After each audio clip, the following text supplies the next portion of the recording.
It is the bold vision of a journalist from Vienna, Theodor Herzl, that begins to mobilize the vague yearnings of the Jewish people into a political force for action.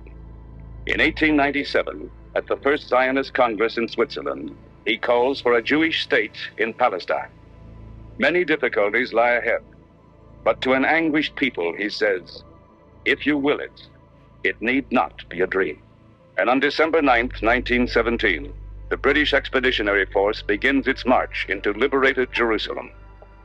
In the Holy City, a joyful people await the entry of Britain's General Allenby. This is a great day, for not only has the oppressive Turkish regime been overthrown, but in gratitude to the Jews for their part in the war, the British have issued the Balfour Declaration, favoring the establishment in Palestine of a Jewish homeland. And it changed the course of history for the Middle East and the Jewish people. The Balfour Declaration, the expression of the British government's support for a Jewish home in Palestine, was sent by British Foreign Secretary Arthur Balfour to the second Lord Rothschild. I'm here in Buckinghamshire at Waddesdon Manor to speak with the fourth Lord Rothschild about the Balfour Declaration, what it means for Britain, for the Jewish people, and the Rothschild family. There's a little bit more to know about the background to that pivotal point in the establishment of Israel in the land of Palestine. Now, when you first hear that the British Foreign Secretary, Lord Balfour, made a declaration, the Balfour Declaration, it has the feel of standing up in Parliament and making a declaration that the British government supports a Jewish homeland in what is now Israel and Palestine. But it wasn't like that. The Balfour Declaration, of course, was a letter, and who the letter was sent to is extremely relevant to the whole story. The House of Rothschild has been central to the creation, establishment of Israel and for the creation of the modern Zionist movement. The Foreign Office, November the 2nd, 1917.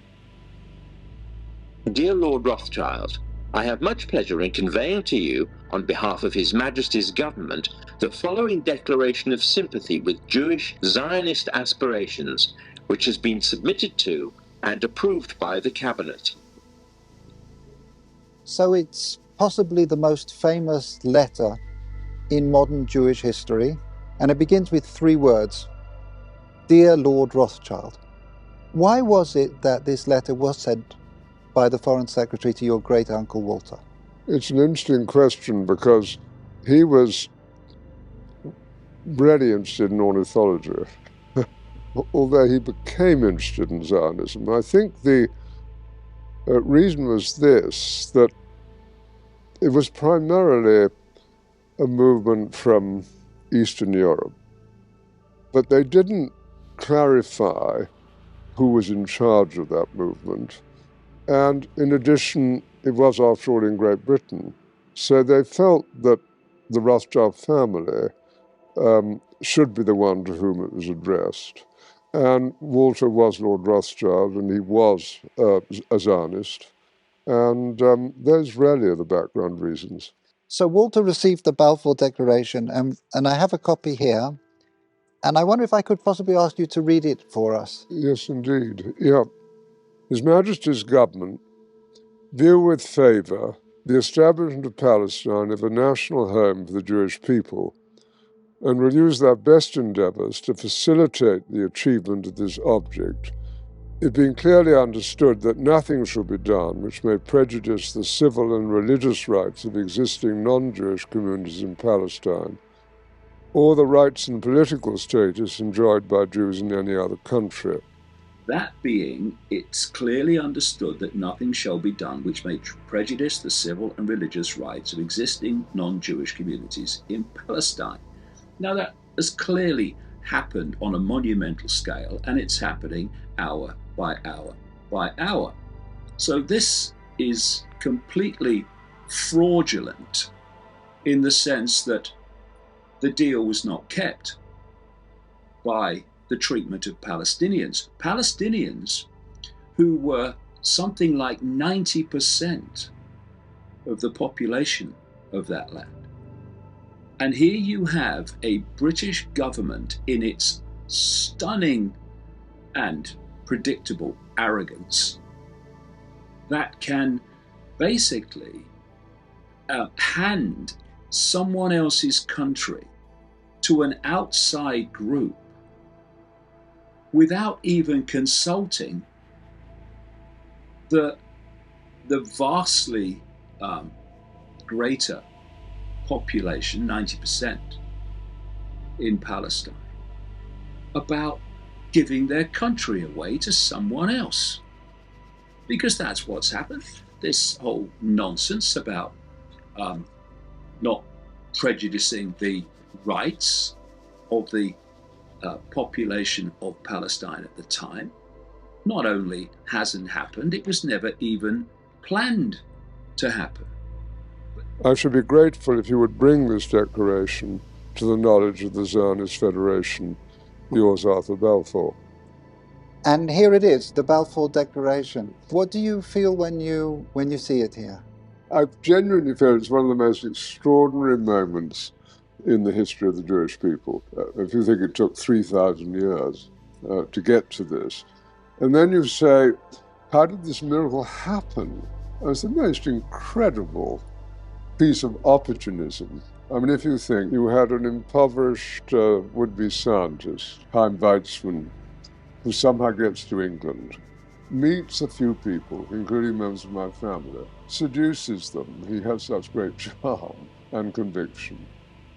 He gets to Balfour, and he unbelievably persuades Balfour and Lloyd George, the Prime Minister, and most of the ministers, that this idea of the national home for Jews should be allowed to take place. I mean, it's so unlikely. And then he's, starts to fight a difficult battle with the British cabinet, and this letter goes through 5 drafts, as you know. And in the end, it comes out as a rather compromising letter. I mean, the essential point is there for the Jewish community to fasten on to. You have the first bit, which promises a national home rather than the national home. There was a connection, a major connection, between Balfour and the recipient of the letter, Rothschild, and it's something called the Round Table Secret Society based in Britain. Now, this was created by the Rothschilds in the latter part of the 19th century, and its first head was Cecil Rhodes.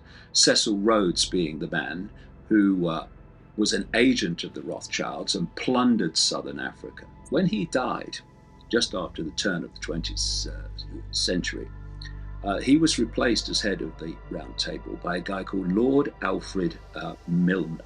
He was a businessman. He was a colonial administrator, big-time British colonialist, and he was a member of the British War Cabinet in World War I. And he headed the Round Table as an agent of the Rothschilds at the time of the Balfour Declaration. So here we have the secret society connection between the sender and the receiver of the Balfour Declaration. That Lord Balfour was an inner circle elite member of the Round Table Secret Society. And so the Balfour Declaration was actually a letter from an inner circle elite member of a secret society to Lord Rothschild, who was funding and driving and controlling the secret society and the House of Rothschild in general, not just him. Jewish optimism swells the League of Nations gives Britain a mandate to rule Palestine. Lord Balfour arrives with Zionist leader Chaim Weizmann, whose efforts help bring forth Balfour's Declaration, which is now to become an important part of the mandate. It's a time for celebration. Under the mandate, Britain is to pave the way for the creation of a Jewish state. The dream may now become reality. And of course, the Rothschild family then as now filled two roles, because it wasn't just a leader of diaspora Jewry, it also played a very significant role in the early years of the establishment of the pioneer communities in Israel as well. There were two branches of the Rothschild family primarily concerned. One in France through Baron Edmond Rothschild, who was the one who responded to the Russian programs of the 1880s. In England, there was a divide.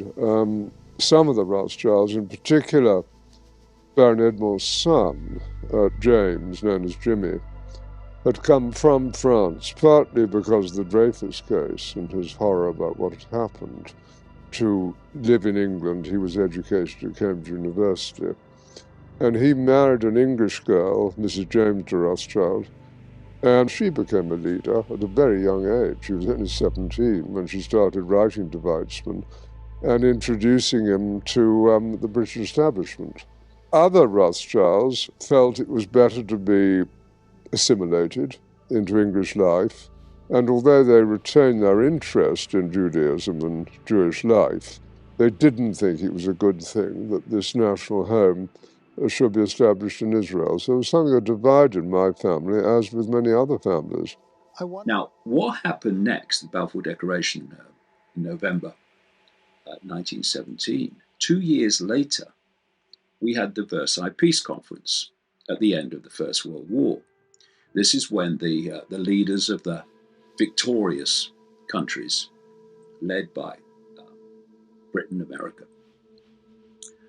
they met at Versailles in France to decide what would happen as a result of the war, what would happen to Germany. And they were advised, as I detail in that book, these leaders were advised by an array of people who were just agents and operatives for the House of Rothschild. First of all, they agreed, like the British government, that they would support a Jewish homeland in Palestine. And secondly, they made decisions about reparations for Germany as a result of the First World War that was so undeliverable, they were so impossible to meet, that Germany fell into total economic chaos and catastrophe. And that led directly to the political environment that allowed Hitler and the Nazis to come to power. That after World War II, the Rothschild networks arranged for the relocation of great numbers of Jewish people out of Germany to settle in Palestine and take over another people's land. If anyone else did that, they'd send the boys in. But no, this is all fine, apparently, and we should celebrate it. We are asked to celebrate that Zionist terror groups like Irgun and the Stern Gang terrorized the Arab population of Palestine so comprehensively with their extraordinary violence that something like, at least, and the figure is said to be higher by many others, but at least 700 to 750,000 Arab people were forced to flee Palestine in terror, never to be allowed to return, so they're in a state of ongoing, a state of being a refugee from their own land. They were forced to flee their land. because of the violence of Israeli terrorist groups like Irgun and the Stern Gang. And future Israeli prime ministers like Begin and Shamir were members of these terrorist abominations, who then came to power as prime ministers and started condemning terrorism. Have continued to steal more and more Palestinian land in illegally occupied areas like the West Bank, and continually push out the Palestinian population even today from the land that they illegally occupy, the Israelis illegally occupy, so that more and more Jewish settlements can just steal the land. It's been an ongoing theme from the start of stealing land from other people. And they want it all. That's the truth. And also this ongoing violence and apartheid against the Palestinians has created, yes, an apartheid state in Israel.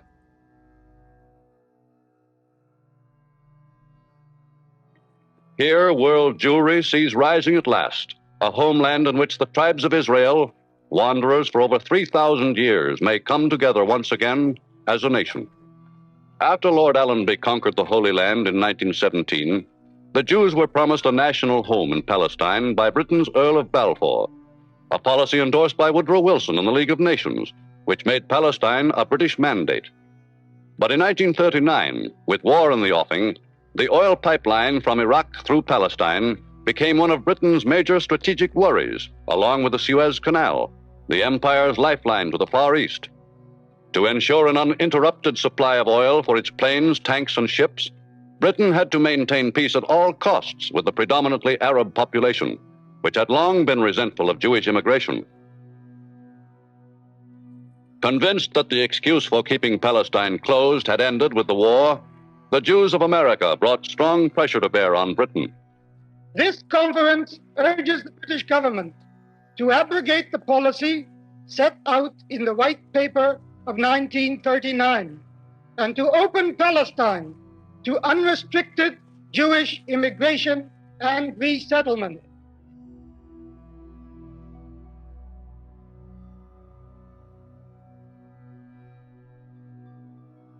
Refugee Jews able to get to Palestine find there a community to a large extent self-governing. In the Jewish Agency, representing the Jewish people in the development of their national home, are centralized the administrative and executive functions of the community. The Anglo-Palestine Bank financed much of Palestine's war-created industry, and in cooperation with the Jewish Agency, has grub-staked thousands of refugees. Many plans have been carried out to enlarge the reclaimed land areas so that they can support thousands of new settlers. Though Palestine is still predominantly Arab, the Jewish population increased greatly from the early 20s until 1940. Since that time, as a result of British immigration restrictions, the Jewish increase has scarcely kept pace with that of the Arabs. Nevertheless, the Arabs are determined to keep Palestine an Arab country and to resist every move by Britain to admit more refugees.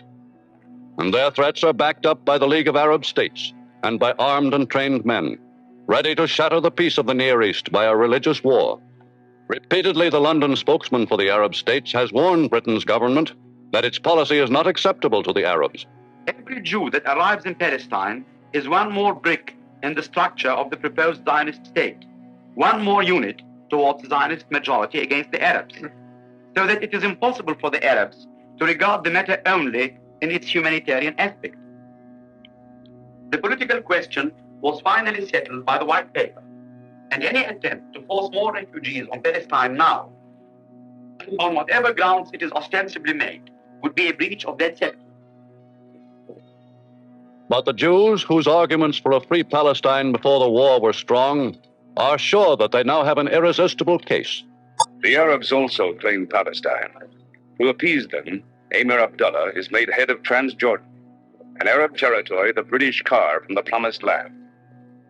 But Arab feudal lords who have sold the Jews land, expecting them to fail, now see their interests threatened.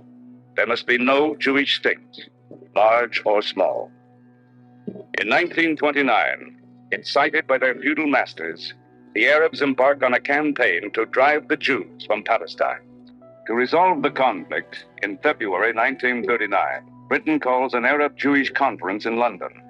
Upon arrival, Chaim Weizmann, head of the Jewish delegation, and America's Rabbi Stephen Wise learn the Arabs will not sit with them. The Arabs are immovable in their demand that Jewish immigration to Palestine cease. The conference is doomed, and 8 months after Munich, Britain, under Neville Chamberlain, once more decides in favor of appeasement. With Europe on the edge of war, for thousands of Jews, Palestine is the only hope. They are illegals, but they are desperate people, and in spite of the white paper, they come. Arab nationalism is rising, and Arab leaders arrive in London to demand that all Jewish immigration to Palestine end. Even though an Anglo-American committee has seconded the proposal of America's President Truman that 100,000 displaced Jews be admitted to Palestine now. Britain's new Labour government had promised to remove the barriers to Jewish immigration, but now disavows the recommendation of its own committee. Says Britain's Ernest Bevin, the restrictions will continue. The Americans advocate the immigration of Jews to Palestine only because they don't want them in New York. In Palestine, David Ben-Gurion, since 1935 chairman of the Jewish Agency, which represents the Jews under the mandate, calls for action. The refugees will come to this country. Not some, but all. Not later, but now. Now in Europe, plans proceed for the illegal exodus of Europe's homeless Jews. Members of the Haganah have been smuggled in to organize the escape and to lead the way to Palestine. The path of exodus will lie in the more than 1,000 miles from Poland and Germany to Italy and the Mediterranean Sea. Due to British insistence, frontier guards of most countries have been alerted against them. The odds are tremendous, but they are no greater than the refugees' determination to go. Avoiding detection, from Poland and Germany through Czechoslovakia to Vienna, they flee. Members of the Jewish Brigade stationed in Europe help them on their way, providing stolen British trucks to speed them toward the Italian frontier. In weeks of travel from border to border, they've added hundreds to their ranks. 3,000 Jews are moving out every day. It's more into brigade trucks that will now take them to the sea and to the illegal ships of the Haganah, waiting there to carry them to the Promised Land. After many hours, they reach an isolated part of the Italian coast. Here, the ships, purchased mainly by contributions from American Jewry, wait to receive them. As many as 4,000 are packed in a single ship, trying to run the British blockade off the Palestine coast. Their chances of evading the British are slim, but for now there's satisfaction enough in sailing toward Palestine. Resistance calls for arms, and in 1946, arms are being smuggled in from Europe and America to feed the fires of Jewish resistance kindled by the British policy on immigration. Resistance by the Haganah will be discriminate, while the extremist organizations, the Irgun and the Stern Gang, resort to terror and assassination to achieve their goal, the removal of the British from Palestine. Government buildings, police stations, and officers' clubs become prime targets.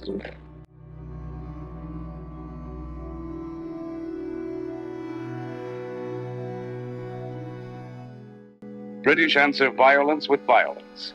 They try mass arrests, martial law, shootings, and hangings, only to breed even greater defiance than before.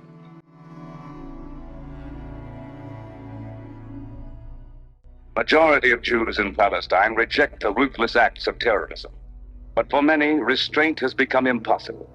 An open, if undeclared, war is raging. In a single incident, the dynamiting of Jerusalem's King David Hotel, 80 British soldiers are killed. The fight over immigration has evolved into a battle for the Jewish state, and nearly 200,000 British troops are unable to bring order to Palestine.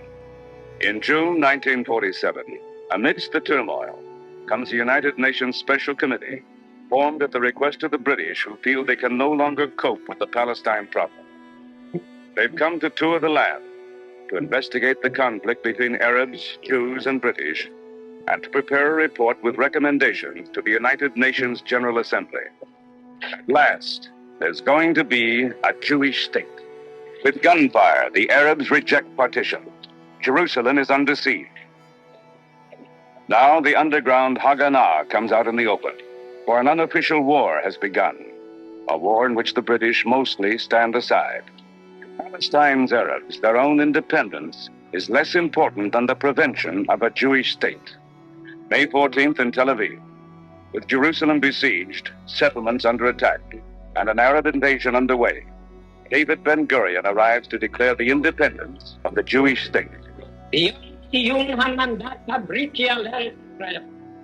On this day that ends the British mandate, I proclaim the establishment of a Jewish state in Palestine, to be called Israel. After 2,000 years, the land of Israel is now the state of Israel. And from Cyprus at last they come, not some, but all, not later, but now.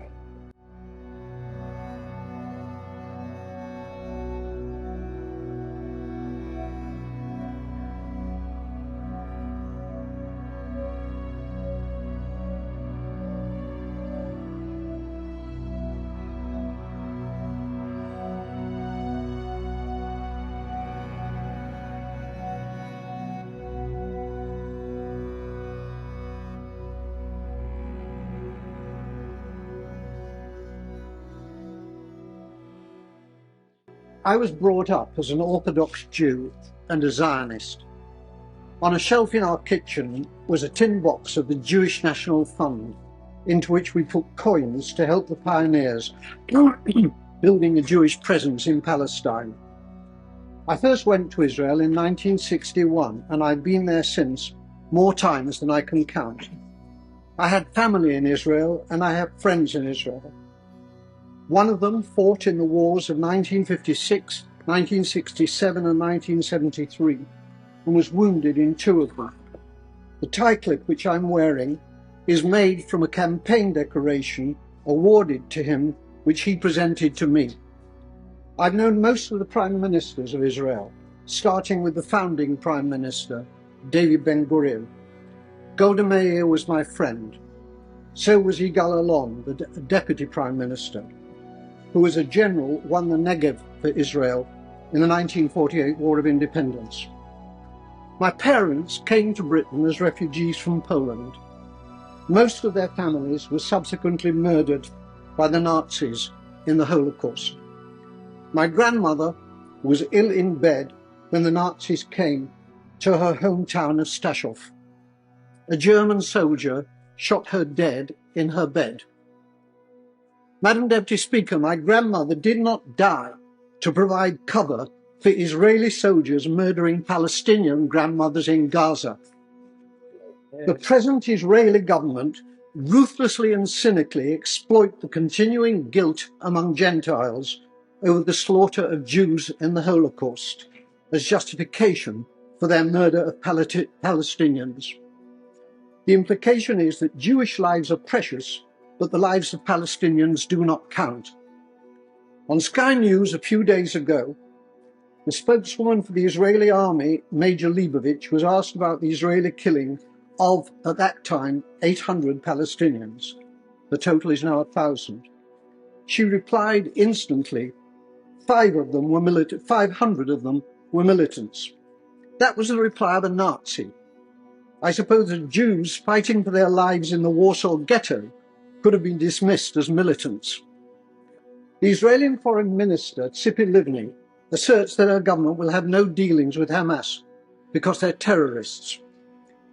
Tzipi Livni's father was Eitan Livni, Chief Operations Officer of the terrorist Irgun Tzvai Leumi, who organized the blowing up of the King David Hotel in Jerusalem in which 91 victims were killed, including 4 Jews. Israel was born out of Jewish terrorism. Jewish terrorists hanged 2 British sergeants and booby-trapped their corpses.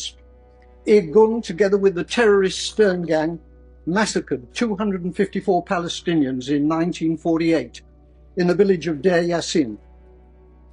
Today, the present Israeli government indicate that they will be willing, in circumstances acceptable to them, to negotiate with the Palestinian President Abbas of Fatah. It's too late for that, Madam Deputy Speaker. They could have negotiated with Fatah's previous leader, Yasser Arafat, who was a friend of mine. Instead, they besieged him in a bunker in Ramallah, where I visited him. It's because of the failings of Fatah since Arafat's death that Hamas won the election, the Palestinian election in 2006. Hamas is a deeply nasty organization, but it was democratically elected, and it is the only game in town. The boycotting of Hamas, including by our own government, has been a culpable error from which dreadful consequences have followed. The great Israeli Foreign Minister Abba Eban, with whom I campaigned for peace on many platforms, said, "You make peace by talking to your enemies." However many Palestinians the Israelis murder in Gaza, they cannot solve this existential problem by military means. Whenever and however the fighting ends, there will still be 1.5 million Palestinians in Gaza and 2.5 million more Palestinians in the West Bank, who are treated like dirt by the Israelis, with hundreds of roadblocks and with the ghastly denizens of the illegal Jewish settlements harassing them as well. The time will come, not so long from now, when they will outnumber the Jewish population in Israel. It's time for our government to make clear to the Israeli government that its conduct and policies are unacceptable, and to impose a total arms ban on Israel. It is time for peace, but real peace, not the solution by conquest, which is the Israelis' real goal, but which is impossible for them to achieve. They're not simply war criminals, they're fools. ارمي ابنك بالفرن في الفرن، والنسوان قاعدات على الأرض وكل واحدة قاعدة وحاطة إيديها على راسها هي، وبقولوا للفران ارمي ابنك بالفرن، ارمي ابنك بالفرن. اسمه حامد. قال له أنا ما برمي ابني. قال له شوي. هم ضربوا الحاج حامد على راسه ومسكوا الولد رموه بالفرن. أنا شفت هالمنظر،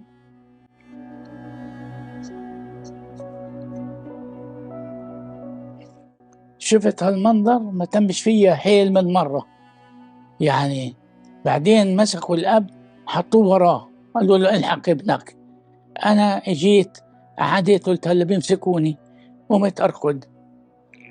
מלחמת השחרור, ידענו דבר אחד פשוט, או אני או הם. מדינה לוקחים עם חרב, ככה אבא שלי אמר לי. המדינה מתשוור.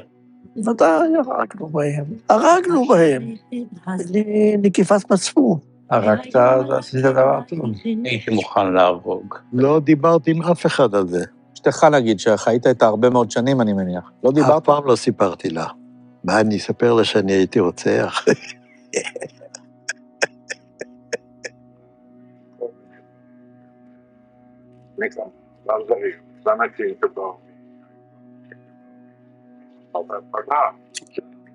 אנשים היו בכזה טראנס, שכמה וכמה עדויות, עשו איתם חמת צלם בכל פתרון. בסדר, כשאתה אקדח, אתה הרג את כולם.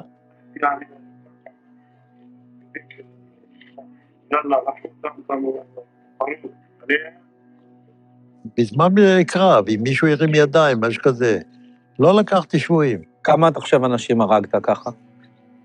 לא ספרתי. אני לא יכול לדעת בחיי. הוא תפס אישה, חתיכה צעירה, נכנס לבית אחד, הכין חדר מיטות, מיטה, לא תלזיין אותו.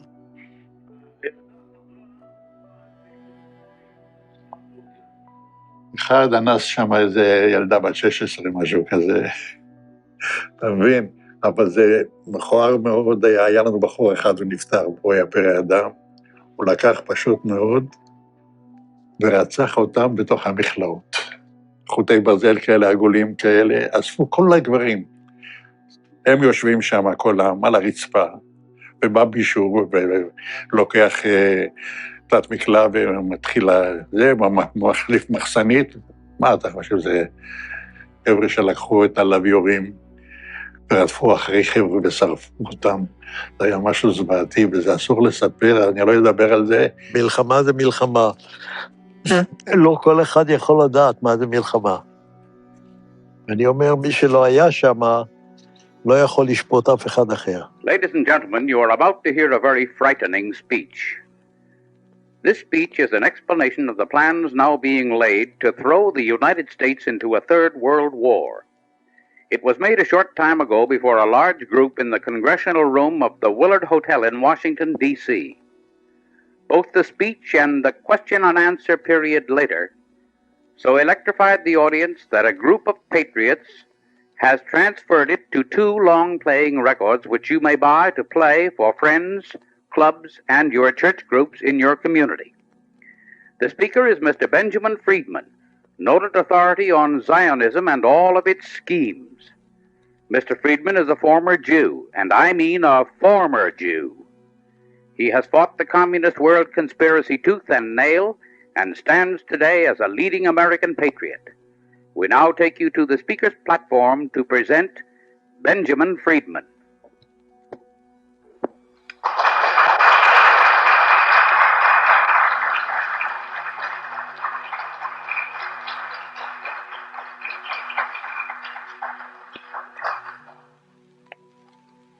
What I intend to tell you tonight is something that you have never been able to learn from any other source.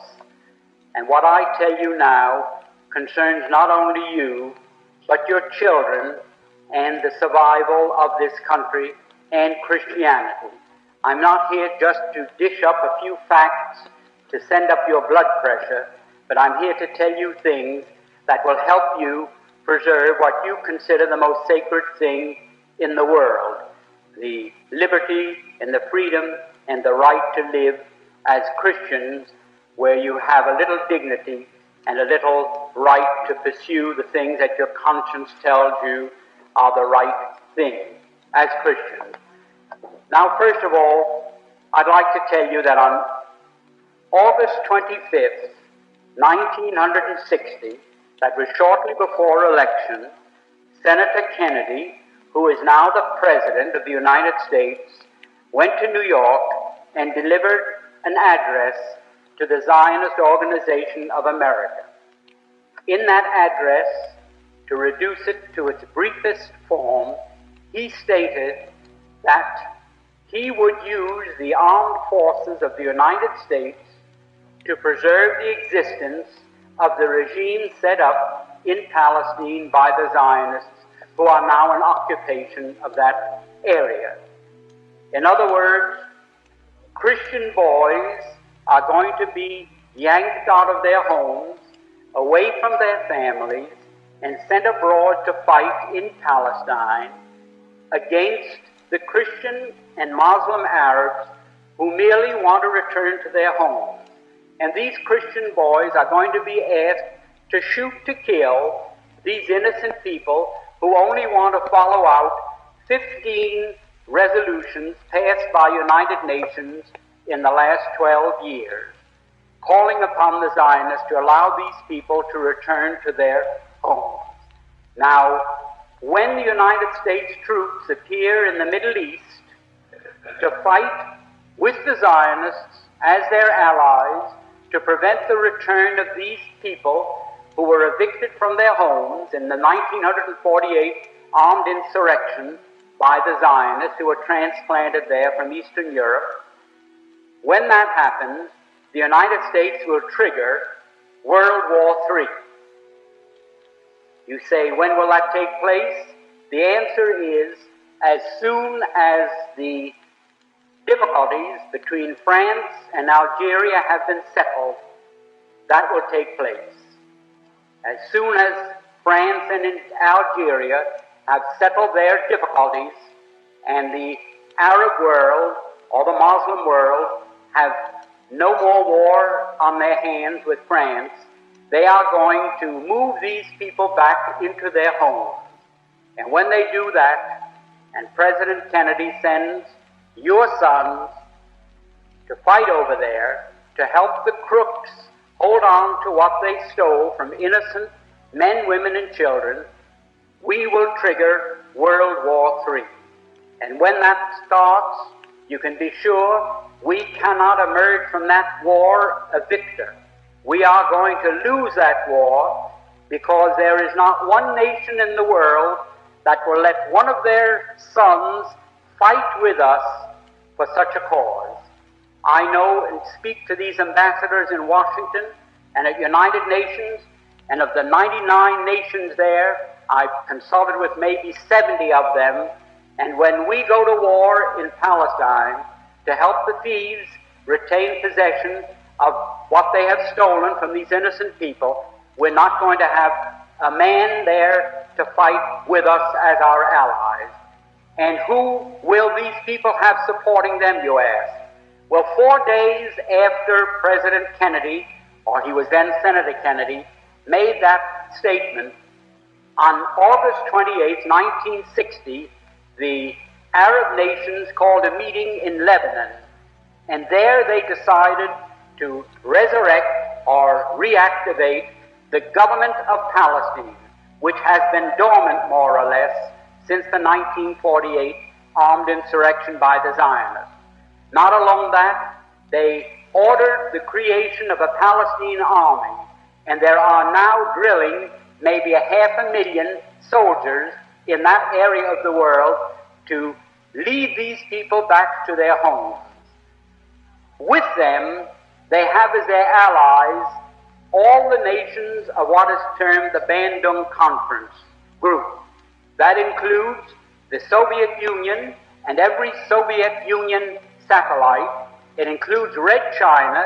It includes every independent country in Asia and Africa, or 80% of the world's total population. 80% of the world's population, 4 out of 5 human beings on the face of the earth, will be our enemies at war with us. Not alone are they 4 out of 5 human beings now on the face of this earth, but they are the non-Christian population of the world, and they are the non-Caucasian, the non-white nations of the world. And that's what we face. And what is the reason? The reason is that here in the United States, the Zionists and their co-religionists have complete control of our government. For many reasons, too many and too complex to go in here. At this time, I'll be glad to answer questions, however, to support that statement. The Zionists and their co-religionists rule this United States as though they were the absolute monarchs of this country. Now you say, well, that's a very broad statement to make, but let me show what happened while you were, I don't want to wear that out. Let me show you what happened while we were all asleep. I'm including myself with you. We were all asleep. What happened? World War I broke out in the summer of 1914. 1914 was the year in which World War I broke out. There are a few people here my age who remember that. Now that war was waged on one side by Great Britain, France, and Russia, and on the other side by Germany, Austria-Hungary, and Turkey. What happened? Within 2 years, Germany had won that war. Not alone won it nominally, but won it actually. The German submarines, which were a surprise to the world, had swept all the convoys from the Atlantic Ocean, and Great Britain stood there without ammunition for her soldiers, stood there with 1 week's food supply, facing her, and after that, starvation. At that time, the French army had mutinied. They lost 600,000 of the flower of the French youth in the defense of Verdun on the Somme. The Russian army was defecting. They were picking up their toys and going home. They didn't want to play war anymore. They didn't like the Tsar. And the Italian army had collapsed.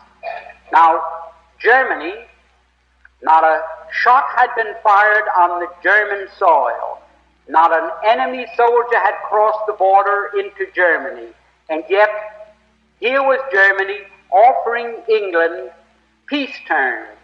They offered England a negotiated peace on what the lawyers call a status quo ante basis. That means let's call the war off and let everything be as it was before the war started.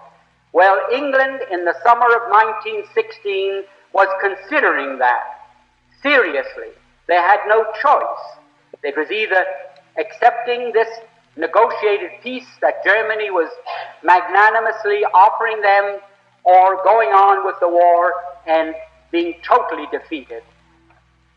While that was going on, the Zionists in Germany, who represented the Zionists from Eastern Europe, went to the British War Cabinet, and I'm going to be brief because this is a long story, but I have all the documents to prove any statement that I make.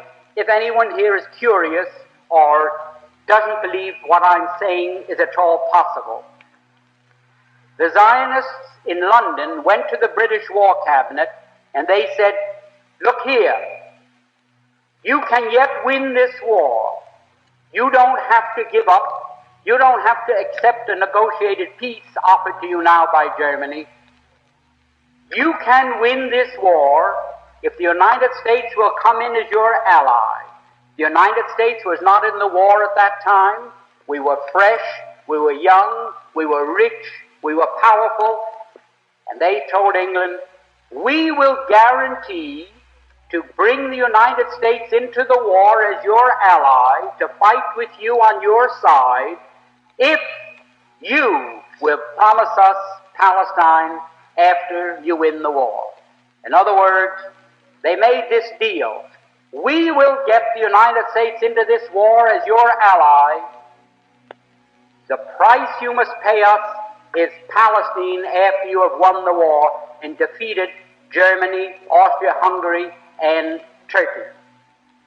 Now, England had as much right to promise Palestine to anybody as the United States would have to promise Japan to Ireland for any reason whatsoever. It's absolutely absurd that Great Britain, that never had any connection or any interest or any right in what is known as Palestine, should offer it as coin of the realm to pay the Zionists for bringing the United States into the war. However, they made that promise in October of 1916. October 1916. And shortly after that, I don't know how many here remember it, the United States, which was almost totally pro-German, because the newspapers here were controlled by Jews, the bankers were Jews, all the media of mass communications in this country were controlled by Jews, and they were pro-German because their people, in a majority of cases, came from Germany, and they wanted to see Germany lick the Tsar. The Jews didn't like the Tsar, and they didn't want Russia to win this war. So the German bankers, the German Jews, Kuhn Loeb, and the other big banking firms in the United States refused to finance France or England to the extent of $1. They stood aside and they said, as long as France and England are tied up with Russia, not 1 cent. But they poured money into Germany. They fought with Germany against Russia, trying to lick the Tsarist regime. Now, those same Jews, when they saw the possibility of getting Palestine, they went to England and they made this deal. At that time, everything changed, like the traffic light that changes from red to green.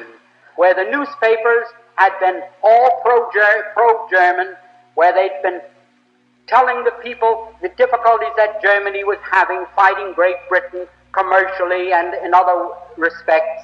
All of a sudden, the Germans were no good. They were villains. They were Huns. They were shooting Red Cross nurses. They were cutting off babies' hands, and they were no good. Well, shortly after that, Mr. Wilson declared war on Germany. The Zionists in London sent these cables to the United States, to Justice Brandeis: go to work on President Wilson. We're getting from England what we want. Now you go to work, and you go to work on President Wilson and get the United States into the war. And that did happen. That's how the United States got into the war. We had no more interest in it. We had no more right to be in it than we have to be on the moon tonight instead of in this room. Now the war, World War I, in which the United States participated, had absolutely no reason to be our war. We went in there, we were railroaded into it. If I can be vulgar, we were suckered into that war merely so that the Zionists of the world could obtain Palestine. Now, that is something that the people in the United States have never been told. They never knew why we went into World War I. Now, what happened? After we got into the war, the Zionists went to Great Britain and they said, well, we performed our part of the agreement. Let's have something in writing that shows that you are going to keep your bargain and give us Palestine after you win the war, because they didn't know whether the war would last another year or another 10 years. So they started to work out a receipt. The receipt took the form of a letter, and it was worded in very cryptic language so that the world at large wouldn't know what it was all about. And that was called the Balfour Declaration. The Balfour Declaration was merely Great Britain's promise to pay the Zionists what they had agreed upon as a consideration for getting the United States into the war. So this great Balfour Declaration that you hear so much about is just as phony as a $3 bill, and I don't think I can make it more emphatic than that. Now, that is where all the trouble started. The United States was in the war. The United States crushed Germany. We went in there, and it's history. You know what happened.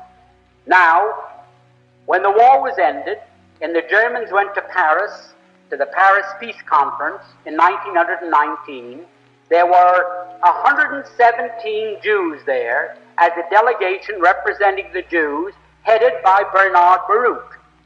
I was there, I ought to know. Now what happened? The Jews at that peace conference, when they were cutting up Germany and parceling out Europe to all these nations that claimed a right to a certain part of European territory, the Jews said, how about Palestine for us? And they produced, for the first time, to the knowledge of Germans, this Balfour Declaration. So the Germans, for the first time, realized, oh, that was the game. That's why the United States came into the war. And the Germans, for the first time, realized that they were defeated. They suffered this terrific reparations that was slapped onto them because the Zionists wanted Palestine, and they were determined to get it at any cost.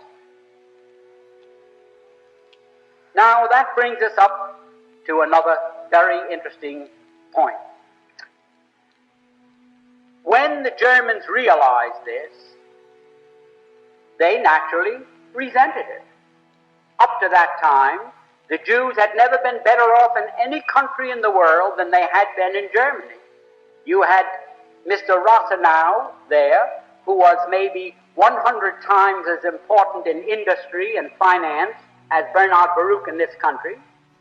You had Mr. Ballin, who owned the two big steamship lines, the North German Lloyd and the Hamburg American line, thank you.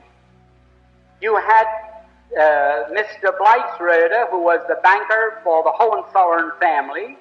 You had the Warburgs in Hamburg, who were the big merchant bankers, the biggest in the world.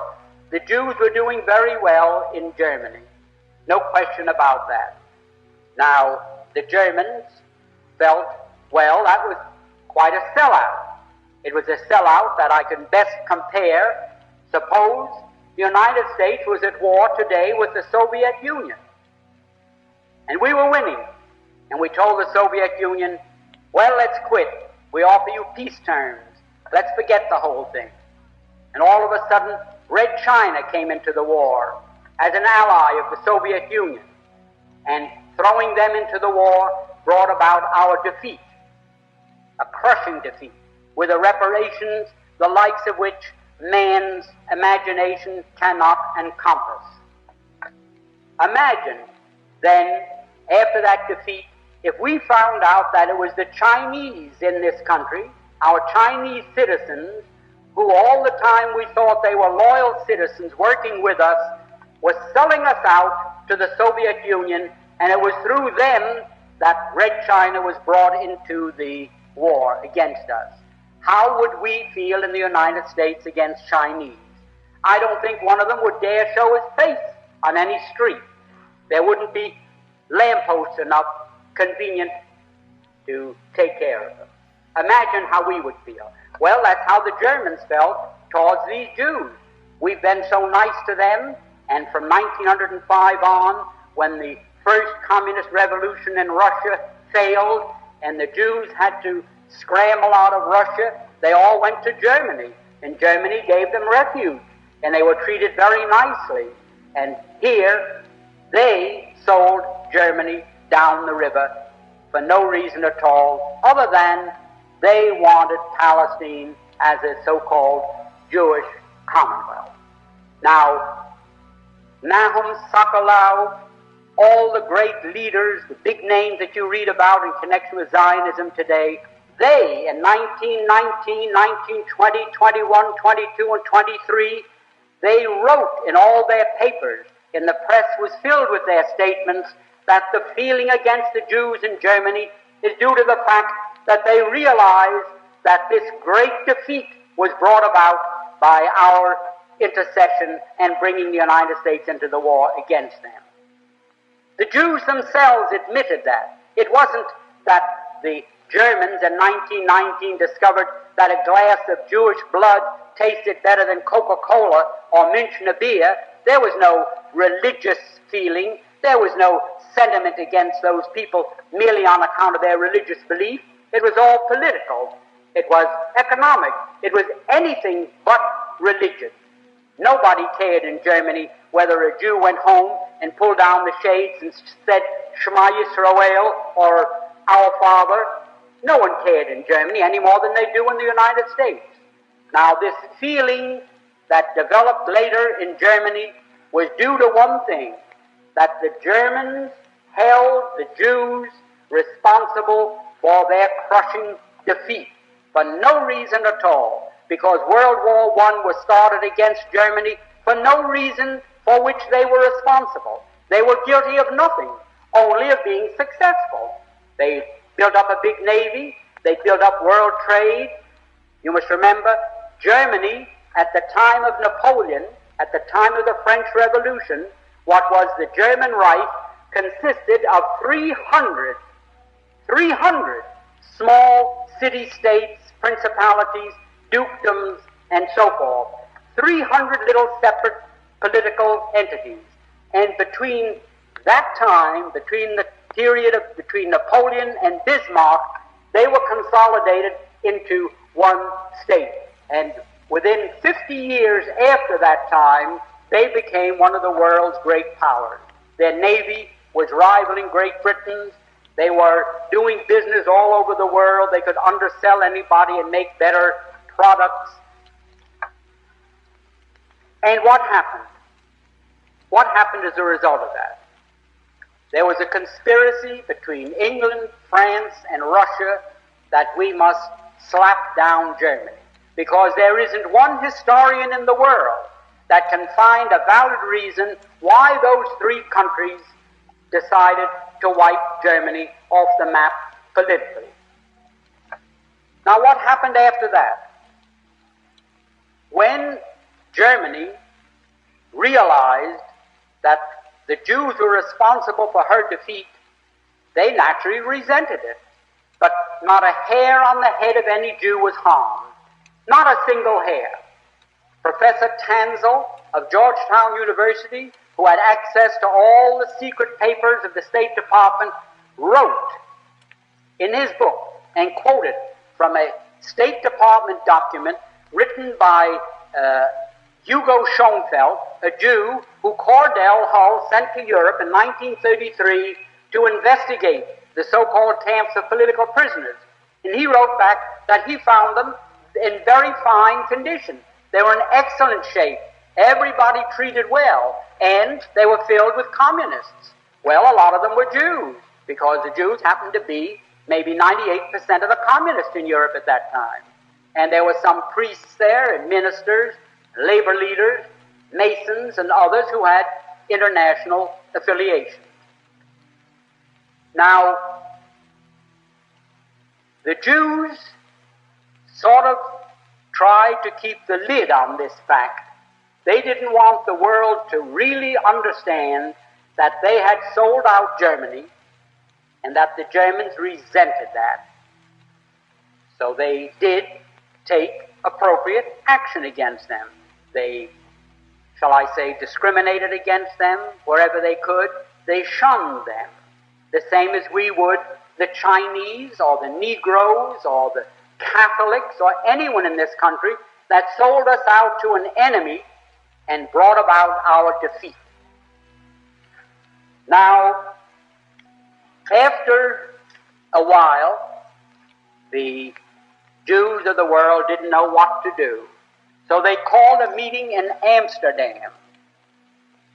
Jews from every country in the world attended in July 1933, and they said to Germany, "You fire Hitler and you put every Jew back into his former position, whether he was a communist, no matter what he was.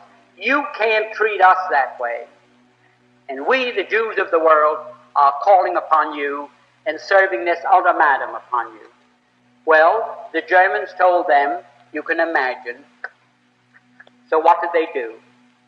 They broke up. And Samuel Untermeyer, if the name means anything to people here, you want to ask a question?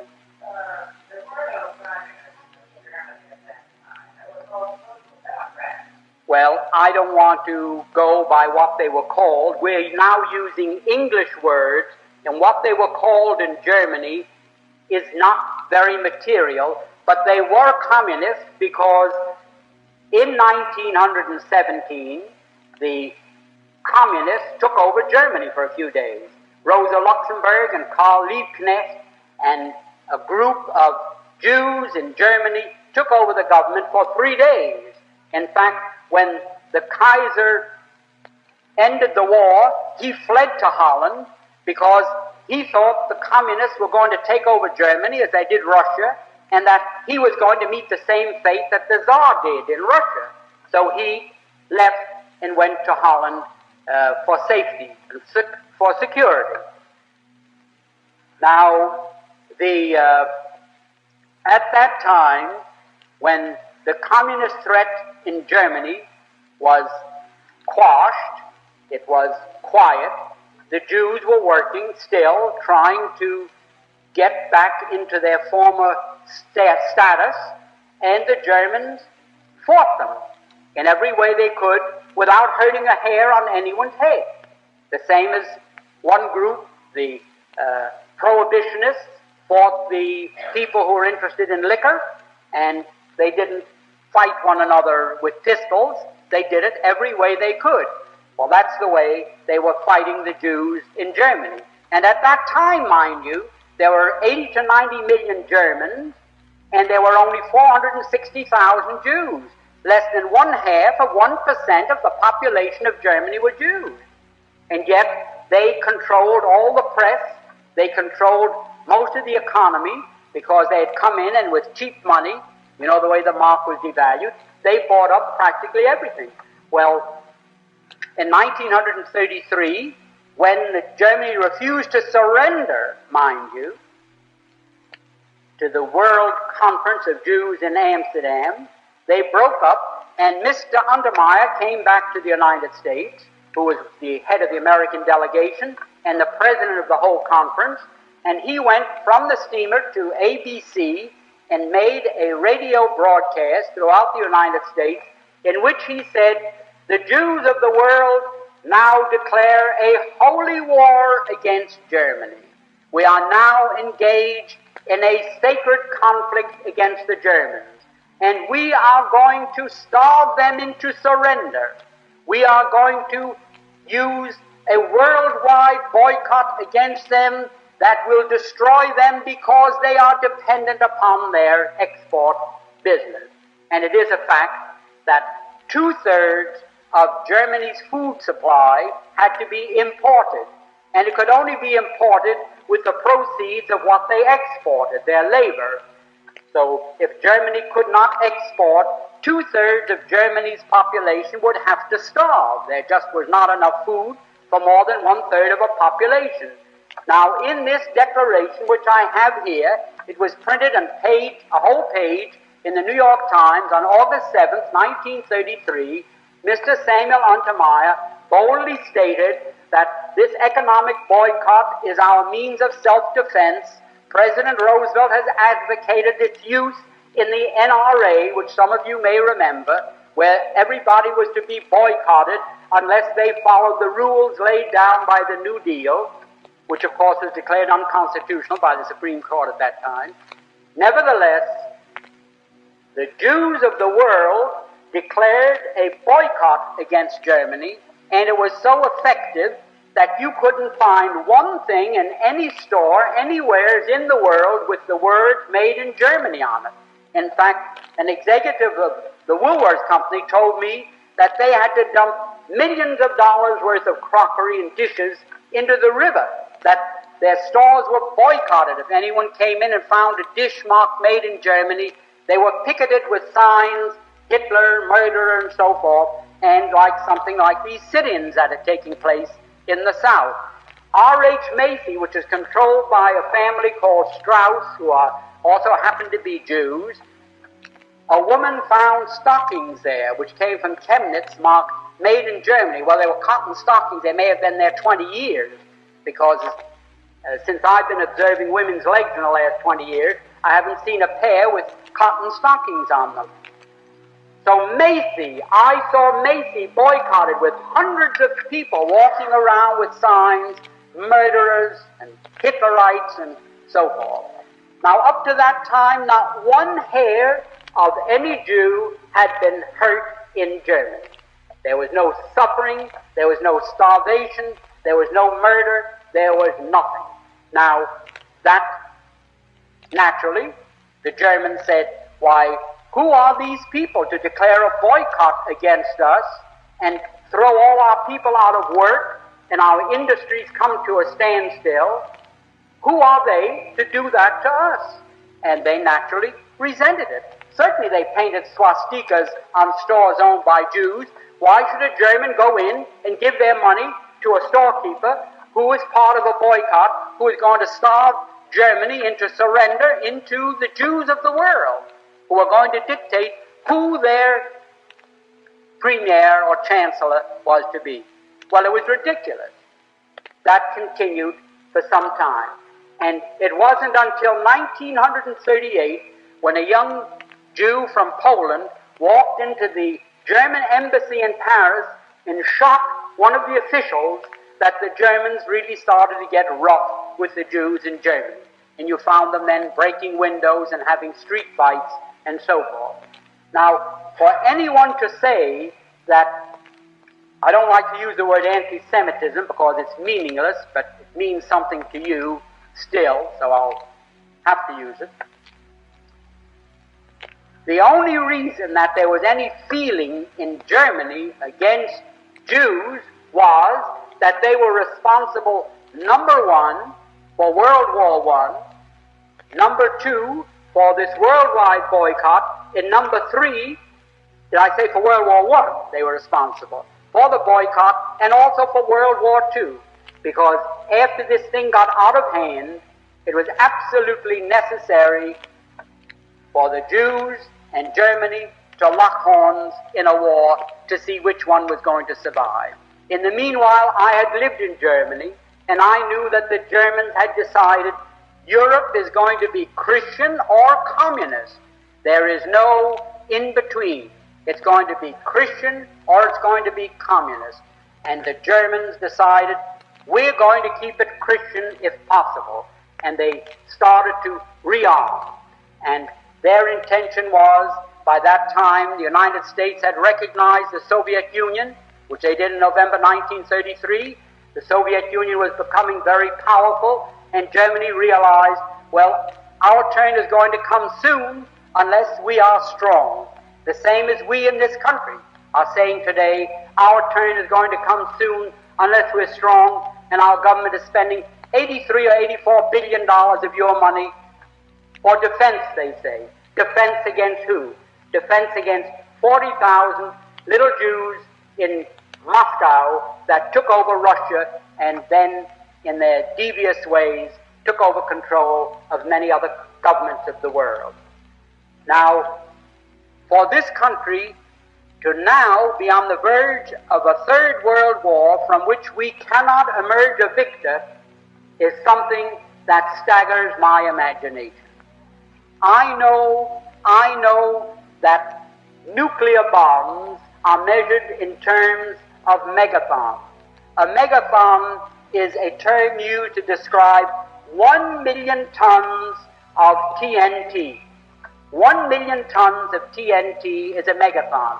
Now, our nuclear bombs had a capacity of 10 megathons, 10 million tons of TNT. That was when they were first developed 5 or 6 years ago. Now, the nuclear bombs that are being developed have a capacity of 200 megathons. And God knows how many megathons the nuclear bombs that the Soviet Union has have a capacity. So, what do we face now? If we trigger a world war that may develop into a nuclear war, humanity is finished. And why will it take place? It will take place because Act 3, the curtain goes up on Act 3. Act 1 was World War I. Act 2 was World War II. Act 3 is going to be World War III. The Jews of the world, the Zionists, and their co-religionists everywhere are determined that they are going to again use the United States to help them permanently retain Palestine as their foothold for their world government.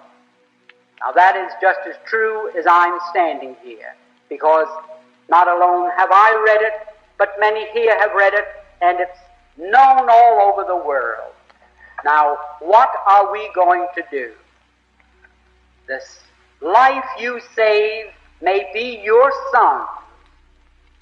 Your boys may be on their way to that war tonight, and you don't know it any more than you knew that in 1916 in London, the Zionists made a deal with the British War Cabinet to send your sons to war in Europe. Did you know it at that time? Not a person in the United States knew it. You weren't permitted to know it. Who knew it? President Wilson knew it.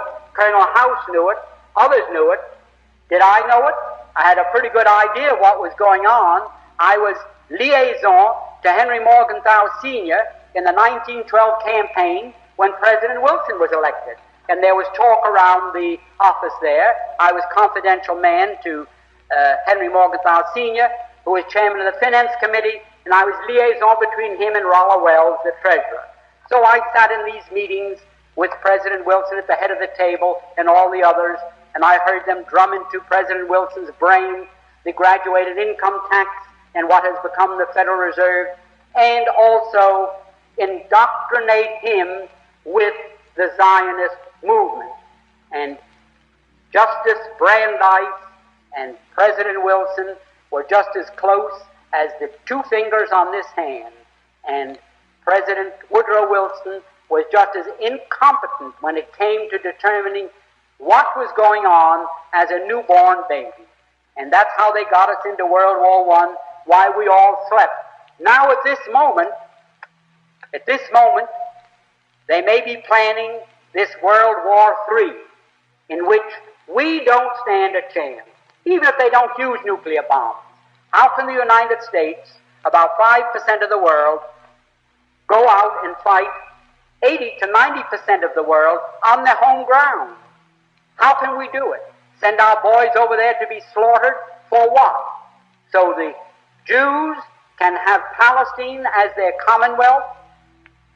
They've fooled you so much that you don't know whether you're coming or going. Now, any judge, when he charges a jury, says, gentlemen, any witness that you find has told a single lie, you can disregard all his testimony. That is correct. I don't know from what states you come, but in New York State, that is the way the judge addresses a jury. If that witness said one lie, disregard his testimony. Now, what are the facts? The Jews, I call them Jews to you because they're known as Jews. I don't call them Jews. I refer to them as so-called Jews because I know what they are. If Jesus was a Jew, there isn't a Jew in the world today. And if those people are Jews, certainly our Lord and Savior was not one of them. And I can prove that. Now what happened?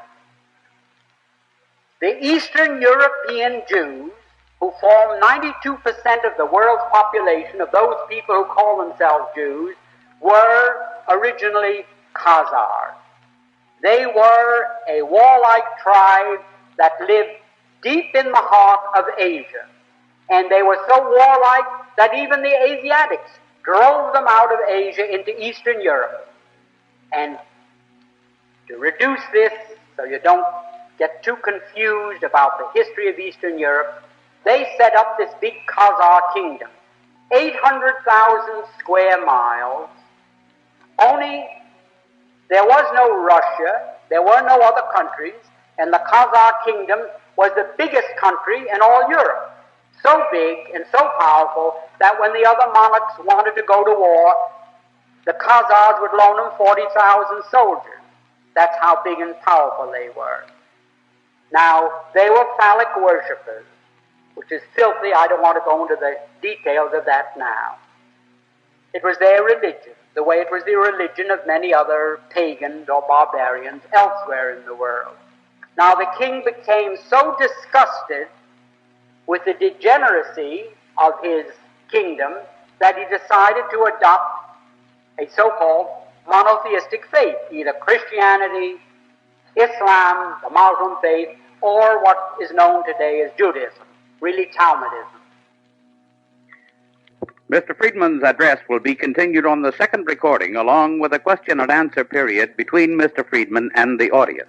Now, the king became so disgusted with the degeneracy of his kingdom that he decided to adopt a so-called monotheistic faith, either Christianity, Islam, the Muslim faith, or what is known today as Judaism, really Talmudism. So, like spinning a top, he said, eeny, meeny, miny, mo, and he picked out so-called Judaism. And that became the state religion, and he sent down to the Talmudic schools of Tel Aviv and Surah, and brought up thousands of these rabbis with their teachings, and he opened up synagogues and schools in his kingdom of 800,000 people, 800,000 square miles, and maybe 10 to 20 million people, and they became what we call Jews.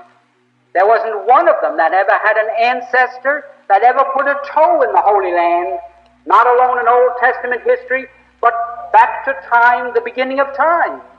Not one of them.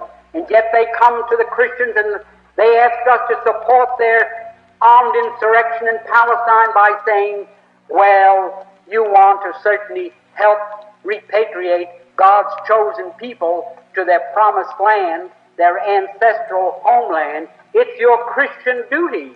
We gave you one of our boys as your Lord and Savior. You now go to church on Sunday and kneel, and you worship a Jew, and we're Jews. Well, they were pagan Chazars who were converted just the same as the Irish. And it's just as ridiculous to call them people of the Holy Land as it would be. There are 54 million Chinese Muslims. 54 million. And Muhammad only died in 620 AD, so in that time, 54 million Chinese have accepted Islam as their religious belief. Now imagine in China, 2,000 miles away from Arabia, where the city of Mecca is located, where Muhammad was born, imagine if the 54 million Chinese called themselves Arabs. Imagine. Why, you'd say they're lunatics. Any man that believes that those 54 million Chinese are Arabs must be crazy. All they did was adopt as a religious faith a belief that had its origin in Mecca, in Arabia, the same as the Irish. When the Irish became Christians, nobody dumped them in the ocean and imported from the Holy Land a new crop of inhabitants that were Christians. They had Christian flesh and blood. They weren't different people. They were the same people, but they had accepted Christianity as their religious faith. Now these pagans, these Asiatic, these Turco-Finns, they were a Mongoloid race who were forced out of Asia into Eastern Europe. They likewise, because their king took the faith, this Talmudic faith, they had no choice, just the same as in Spain. If the king was Catholic, everybody had to be a Catholic. If not, you had to get out of Spain. So everybody, they lived on the land just like the trees in the bushes. A human being belonged to the land under that feudal system. So they all became what we call today Jews. Now imagine how silly it was for the Christians, for the great Christian countries of the world to say, we're going to use our power, our prestige, to help repatriate God's chosen people to their ancestral homeland, their promised land. Now, could there be a bigger lie than that? Could there be a bigger lie than that? And because they control the newspapers, the magazines, the radio, the television, the book publishing business, they have the ministers in the pulpits, they have the politicians on the soapboxes talking the same language. So naturally, you believe black is white if you heard it often enough. You wouldn't call black black anymore. You'd start to call black white, and nobody could blame you. Now, that is one of the great lies. That is the foundation of all the misery that has befallen the world. Because after 2 wars fought in Europe, World War I and World War II, if it wasn't possible for them to live in peace and harmony with the people in Europe, like their brethren are living in the United States, what were the 2 wars fought for? Did they have to, like you flush the toilet because they couldn't get along? Did they have to say, well, we're going back to our homeland, and you Christians help us? I can't understand yet how the Christians in Europe could have been that dumb, because every theologian, every history teacher knew the things that I'm telling you. But they naturally bribed them, shut them up with money, stuffed their mouth with money, and now I don't care whether you know all this or not. It doesn't make any difference to me whether you know all these facts or not. But it does make a big difference to me. I've got in my family boys that will have to be in the next war. And I don't want them to go and fight and die like they died in Korea, like they died in Japan. like they died all over the world. For what? To help crooks hold on to what they stole from innocent people who had been in peaceful possession of that land, those farms, those homes, for hundreds and maybe thousands of years? Is that why the United States must go to war? Because the Democratic Party wants New York State, the electoral votes, Illinois, the electoral votes, in Pennsylvania, the electoral votes, which are controlled by the Zionists and their co-religionists, the balance of power. In New York City, there are 400,000 members of the Liberal Party, all Zionists and their co-religionists. And New York State went for Kennedy by 400,000 votes. Now, I don't blame Mr. Kennedy. I'm fond of Mr. Kennedy. I think he's a great man. I think he can really pull us out of this trouble if we get the facts to him. And I believe he knows a great deal more than his appointments indicate he knows. He's playing with the enemy. Like when you go fishing, you've got to play with the fish. Let him out and pull him in, and let him out and pull him in. But knowing Mr. Kennedy's father and how well informed he is on this whole subject and how close Kennedy is to his father, I don't think Mr. Kennedy is totally in the dark. But I do think that it is the duty of every mother, every loyal Christian, every person that regards the defense of this country as a sacred right, that they communicate not with their congressman, not with their senator, but with President Kennedy, and tell him, I do not think that you should send my boy or our boys wearing the uniform of the United States of America and under the flag that you see here, our red, white, and blue, to fight there to help keep in the hands of thieves that which they have stolen. I think everyone should not alone write once, but keep writing and get your friends to write. Now, I could go on endlessly and tell you these things to support what I have just asked you to do, but I don't think it's necessary to do that. You're above the average group in intelligence, and I don't think it's necessary to impress this anymore. But I want to tell you one more thing. You talk about, oh, the Jews. Why the Jews? Christianity. Why we got Christianity from the Jews. And the Jews gave us Jesus, and the Jews gave us our religion. But do you know that on the Day of Atonement that you think is so sacred to them, that on that day, and I was one of them, this is not hearsay. I'm not here to be a rabble-rouser. I'm here to give you facts. When on the Day of Atonement you walk into a synagogue, the very first prayer that you recite, you stand, and it's the only prayer for which you stand, and you repeat 3 times a short prayer, the Kal Nidra. You enter into an agreement with God Almighty that any oath, vow, or pledge that you may make during the next 12 months, any oath, vow, or pledge that you may take during the next 12 months shall be null and void. The oath shall not be an oath. The vow shall not be a vow. The pledge shall not be a pledge. They shall have no force and effect, and so forth and so on.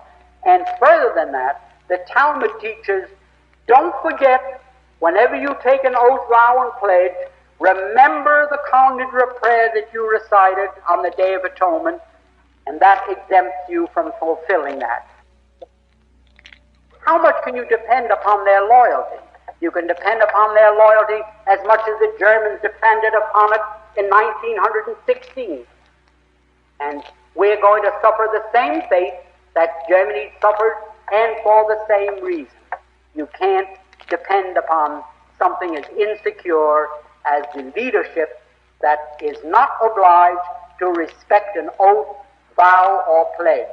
Now, I could go on and recite many other things to you, but I would have a little respect for your time, and you want to you want to really get through with all this. Tomorrow is going to be a long day. Now I want to say one thing. You asked me, well, you think to yourself, well, how did this fellow get mixed up in this the way he got mixed up in it? Well, I opened my mouth in 1945, and I took big pages in newspapers and tried to tell the American people what I'm telling you. And one newspaper after another refused the advertisement. And when I couldn't find a newspaper to take them, I paid cash, not credit. What happened? My lawyer told me, well, there's an editor over in Jersey with a paper. He'll take your announcement. So I was brought together with Mr. McGinley, and that's how I met him. So somebody told me, the lawyer who introduced me, who was the son of the dean of the Methodist bishops, he said, well, I think he's a little anti-Semitic. I don't know whether I can get him over here. So we brought him over to my apartment, and we hit it off wonderfully, and have since then. Now, I say this, and I say it without any qualification, I say it without any reservation, and I say it without any hesitation. If it wasn't for the work that Mr. Conde McGinley did with common sense, he's been sending out from 1,800,000 to 2 million every year.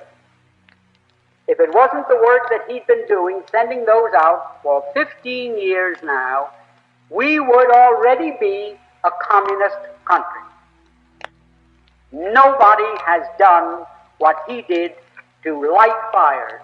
Many of the other active persons in this fight learned all about it for the first time through common sense. Now, I have been very active in helping him all I could. I'm not as flush as I was. I cannot go on spending the money. I'm not going to take up a collection, don't worry. I see 5 people getting up to leave. I haven't got the money that I used to spend. I used to print 250,000 of them out of my own pocket and send them out. Mr. McGinley, when I first met him, had maybe 5,000 printed and circulated them locally. So I said, with what you know and what I know, we can really do a good job. So I started printing in outside shops and big newspaper companies 250,000 and paid for them. Well, there's always a bottom to the barrel. I suppose we've all reached that time. Well, I'm not so poor that I can't live without working, and that's what worries the Anti-Defamation League. I can just get by without going and asking for a job or getting on the bread line.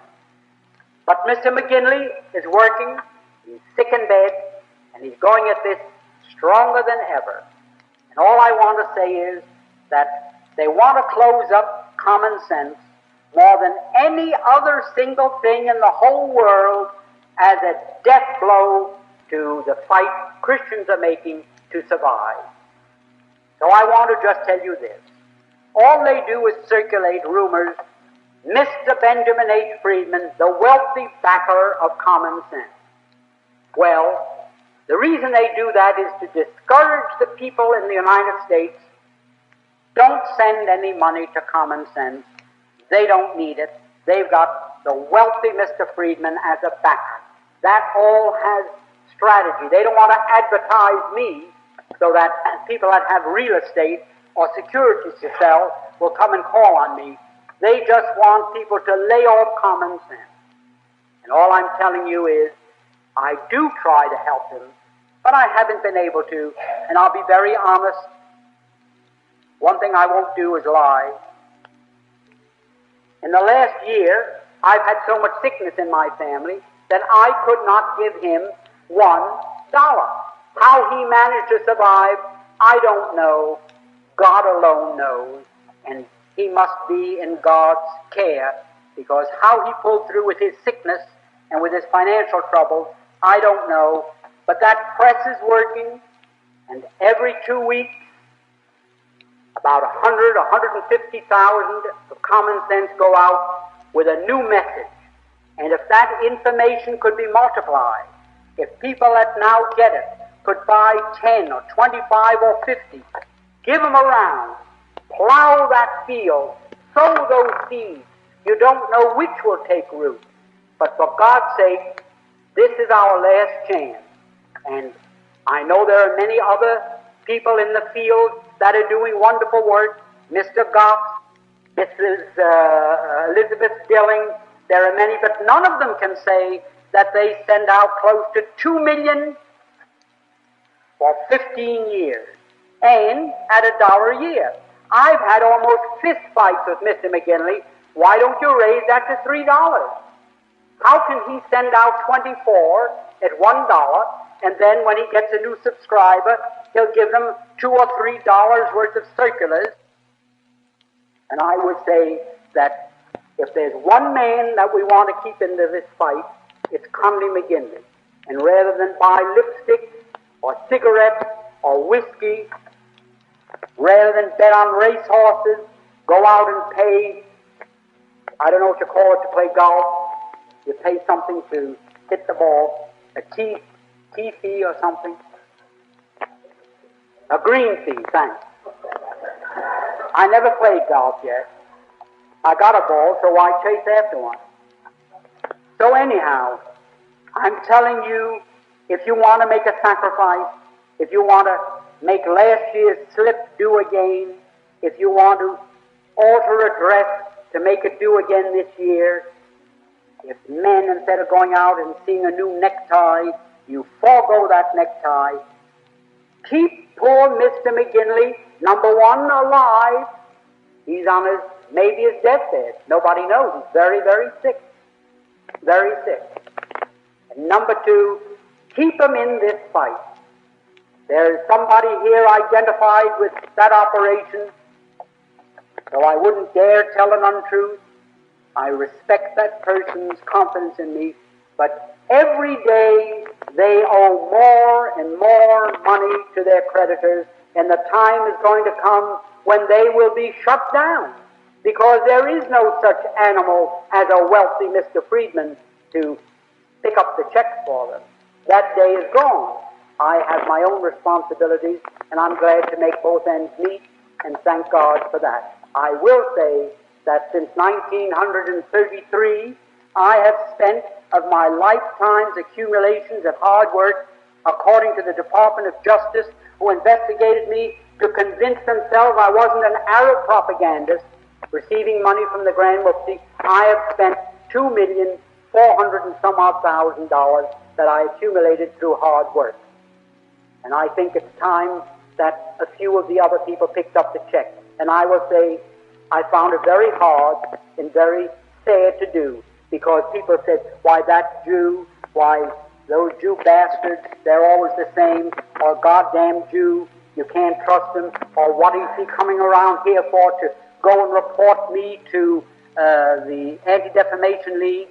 And I had a tough time, so I said, sign off. I'm just working with Mr. McGinley.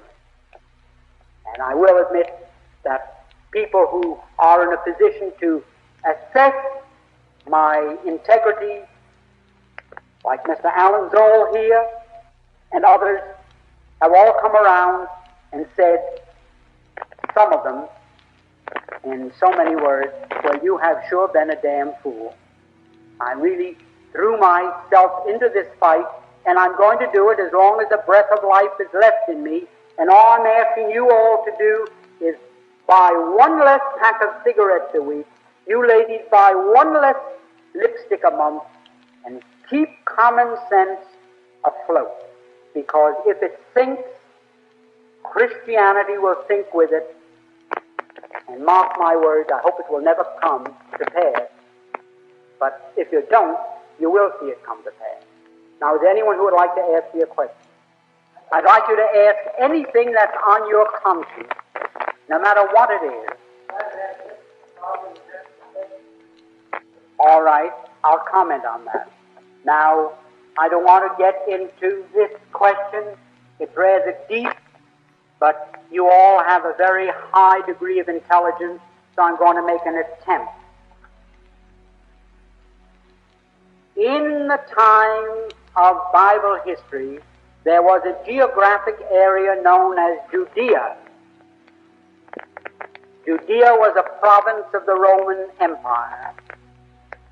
Now, a person who lived in Judea was known as a Judean, and in Latin it was Judaeus, and in Greek it was Judaios. Those are the two words, Greek and Latin, for a Judean. Now, the word in Latin and Greek, there is no such letter as J, and the first syllable of Judaeus and Judaios starts Jew. Now, when the Bible was written, it was first written in Greek, Latin, Canantic, Syriac, Aramaic, all those languages.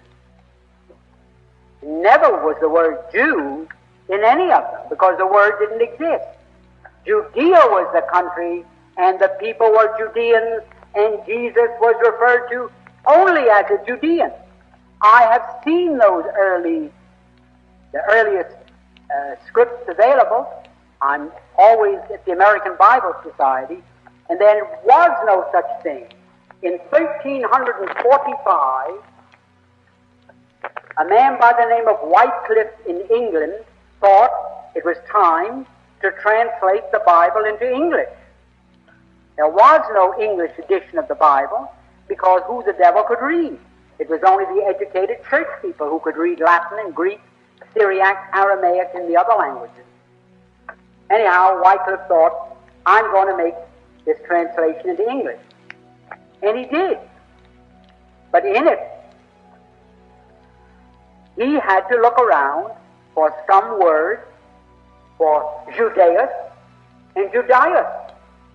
There was no English word because Judea had passed out of existence. There was no Judea. People had long ago forgotten that. So he, in the first translation, used a word in referring to Jesus as G-Y-U, Jew. The first translation of the Bible, of the Scriptures into English, Jesus was referred to as G-Y-U, Jew. There was no printing press. Now, between 1345 and the 17th century, when the printing press came into use, that word passed through so many changes. I have them all here. If you want, I can read them to you. I will.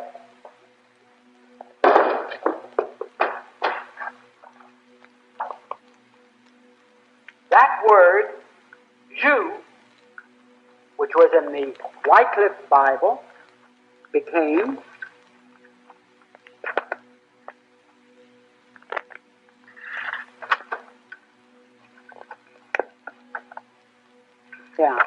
it was first G-Y-U, Jew, then G-I-U, Jew, then I-U, Jew, because the I in Latin is pronounced like the J, like Julius Caesar is I-U-L. There is no J in Latin. Then I-U-W, Jew. Then I-E-U-U. Then I-E-U-I, Huey. Then I-W-E. Then I-O-W. Then I-E-W-E, all in Bible as time went on. Then I-E-U-E. Then I-U-E. Then I-V-E. And then I-E-W. And finally, in the 18th century, J-E-W, Jew.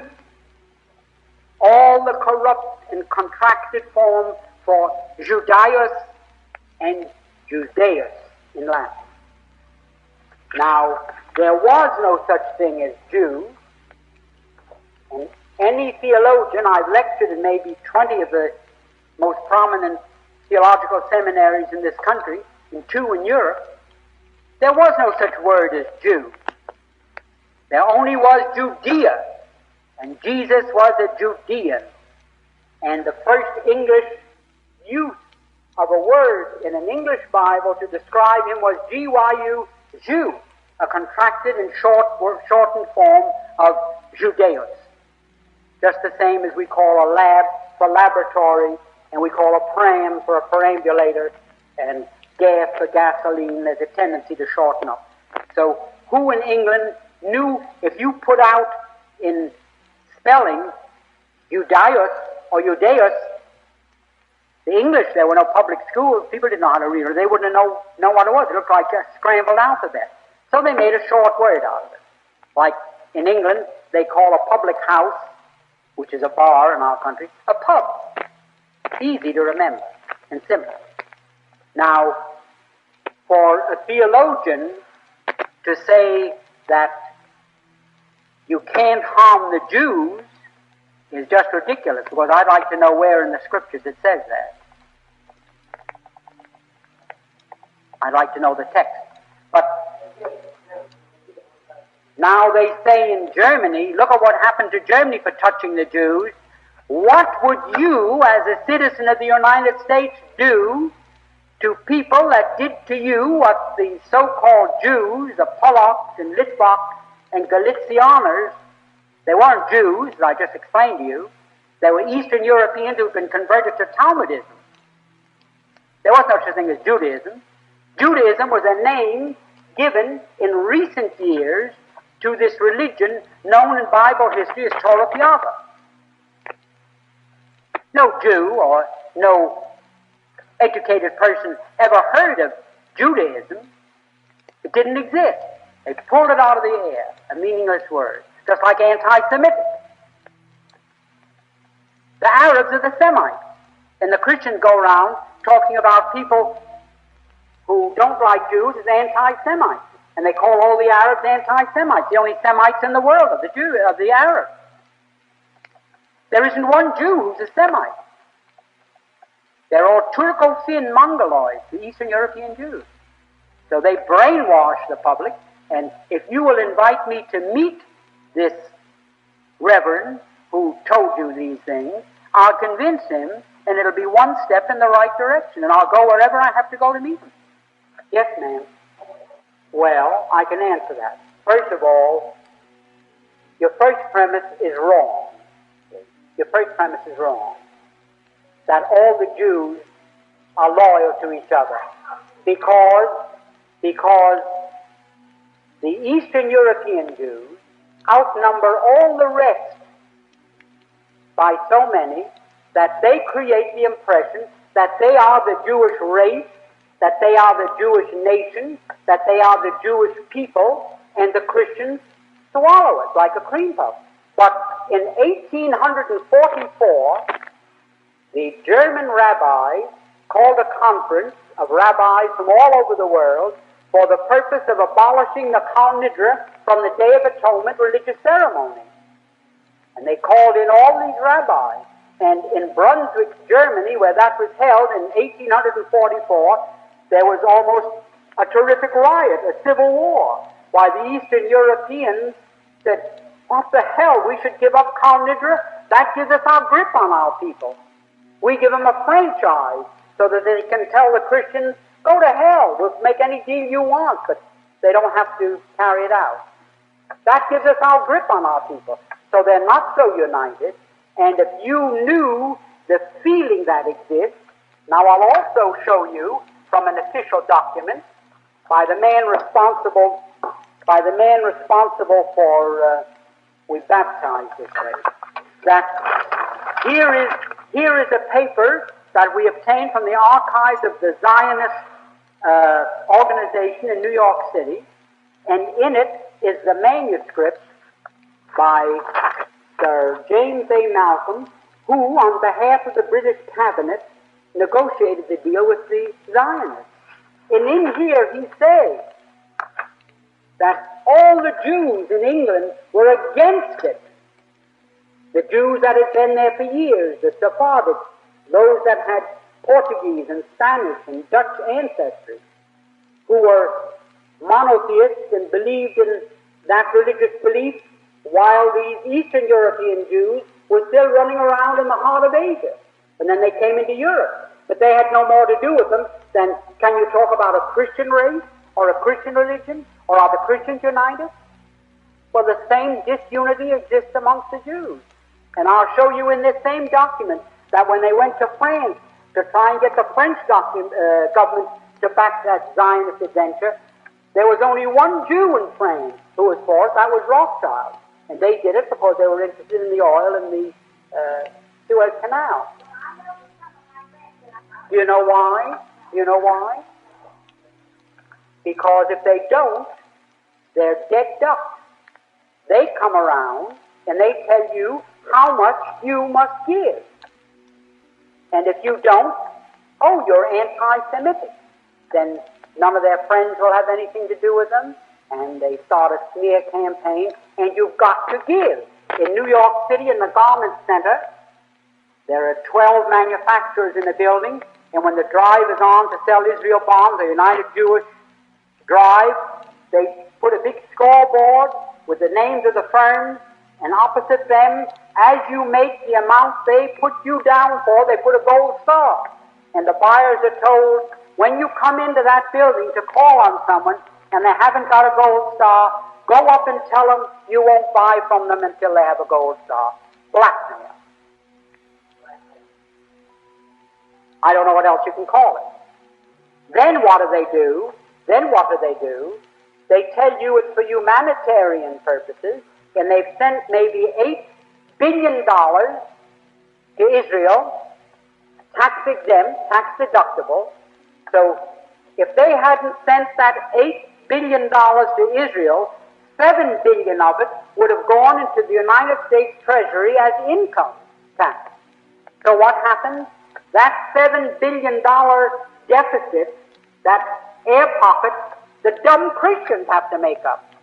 They put a bigger tax on gas or bread or corporation tax. Somebody has to pay the housekeeping expenses for the government. So why do you let these people spend their money over there to buy guns, to drive people out of their ancient homeland, and you say, oh, well, the poor Jews, they have no place to go, and they're persecuted all their life. They've never been persecuted for religion. And I wish I had 2 rows of rabbis here to challenge me.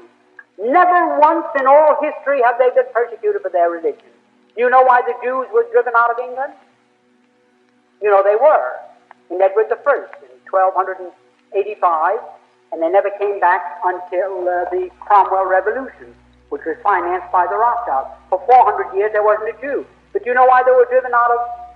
Because in the Christian faith and the Muslim faith, it's a sin to charge rent for the use of money. In other words, what we call interest is a sin. So the Jews had a monopoly in England, and they charged so much interest, and when the lords and dukes couldn't pay, they foreclosed.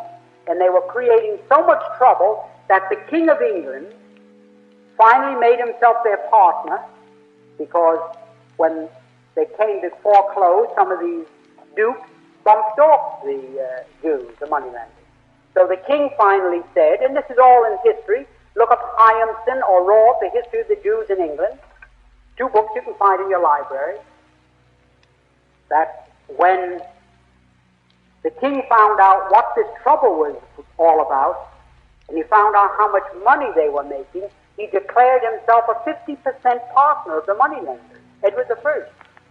And for many years, 1/3 of the revenue of the British Treasury came from the 50% interest in money lending by the Jews. But it got worse and worse, so much worse, that they kept up this idea of bumping off the money lenders. And then the King of England said, well, I declare myself the heir of all the money lenders. If they're bumped off, you got to pay me, I'm his sole heir. So that made so much trouble because the king had to go out and collect it with an army that he told the Jews, get the hell out of here. And he gave every Jew, there were 15,000 of them, they had to get out, and they went across to Ireland. And that's how Ireland got into the United Kingdom. When King Edward found out what they were doing, he said, well, if anybody takes that nice island over there, I'm going to take it for myself. And he sent Robert Southguard with a mercenary army and conquered Ireland. So, show me one time there is no case in all history that I know about where a Jew was persecuted in any country because he went home and put on those things the Collison Trillim and said Shema Yisroel instead of going into a church and saying Our Father in heaven. Not one. It's always their impact on the political, social, or economic customs and traditions of the community in which they settle. Now somebody back there wants to answer. Yes, sir. Well, they say most of those things themselves. It was unnecessary for Benjamin Franklin to say it. Most of those things they say themselves. But now let me tell you, Benjamin Franklin observed and by hearsay understood what was happening in Europe. When Russia in 920 was formed and gradually surrounded the Khazar kingdom and then absorbed them, most of the well-to-do Khazars fled to Western Europe and brought with them the very things to which you object and I object and a lot of other people object. The customs, the habits, the instincts with which they were endowed. Now, Benjamin Franklin refers to them as Jews because that's the name that they went by. That's the name that they took. And the Christians, when they first heard that these people that were fleeing from Russia, who they were, that they had practiced this Talmudic faith, the Christians in Western Europe said, they must be the remnants of the lost 10 tribes. And Mr. Gretz, the greatest historian amongst the Jews, says that. And he's probably as good an authority on that subject as there is. So that when Benjamin Franklin came to Europe, in let's say the 18th century, he already saw the result of what these people had done after they left their homeland. And every word of it is gospel. Every word of it. And they themselves say it. I can give you a half a dozen books that they've written in which they say that. That when they have money, they become tyrants, and when they become defeated, they become ruthless. They state it. They're only barbarians. They're the descendants of Asiatic Mongols, and they will do anything to accomplish their purpose. What right did they have to do? What right did they have to take over Russia the way they did? The Tsar had abdicated 10 months before that, or 9 months before that. There was no need for them. They were going to have a constitutional monarchy, but they didn't want that. And so when the constitutional monarchy was to assemble in November, they mowed them all down and established the Soviet Union.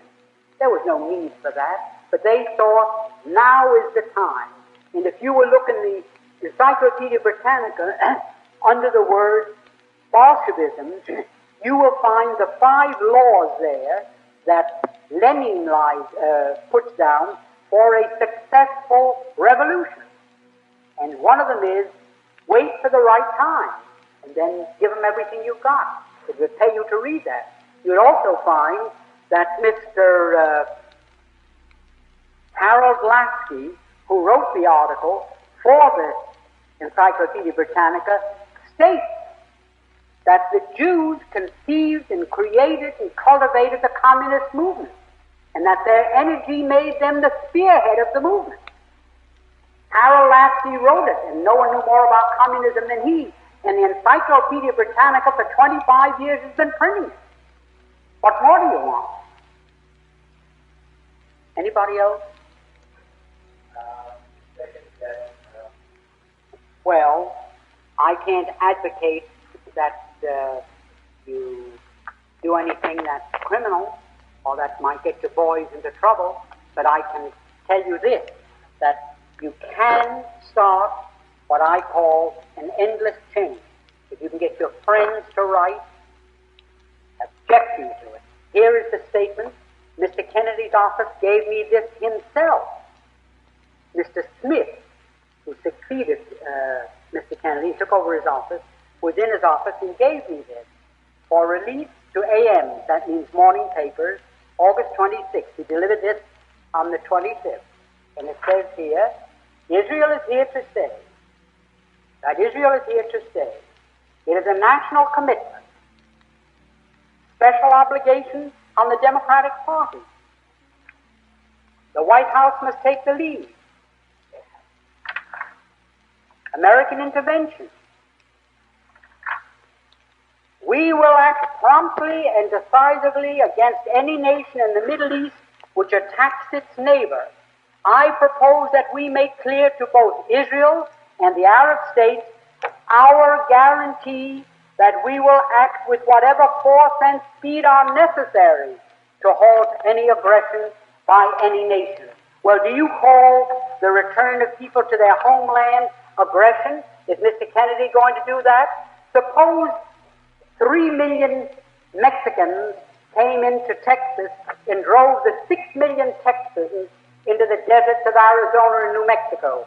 Suppose these Mexicans were slipped in there, armed, the Texans are disarmed, and one night they drove them all out of Texas, and they declared themselves the Republic of the Alamo.